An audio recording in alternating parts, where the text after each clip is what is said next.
প্রথমে এই ভিডিওটি দেখুন, এরপরে ভিডিওর ফানি কমেন্ট পড়ব। আমার মতো সুন্দরীকে বিয়ে করতে গেলে অবভিয়াসলি 10 লাখ টাকা বেতন হওয়া লাগবে। চুল দেখেন, এটা হচ্ছে ইউনিক একদম। এরকম চুল আপনি এই যে কমেন্ট বক্সে এসে এখন বলবে হ্যাঁ ঘোড়ার লেজ এই লেজ ছেলে, কারণ আমি দেখতে অনেক সুন্দর, আমার মতো সুন্দর আপনি এখানে একটাও দেখান। আমাকে বিয়ে করবে আবার একটুখানি বেতন নিয়ে করবে, এটা তো হবে না। মানে ভাই আমি মানুষ বলতেছে আমি সুন্দর না, তো চলিয়ে শুরু করতে হ্যাঁ। আসলে তুমি দেখতে এমন,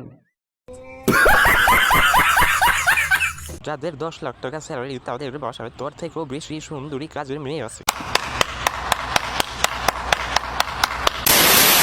কি মাঙ্গের জেলারা নাম রাখছে পিয়ারা। স্যালুট ভাই স্যালুট, আপনার ভিতরে এত প্রতিভা ভাই, আপনি আগে কেন দেখান নাই?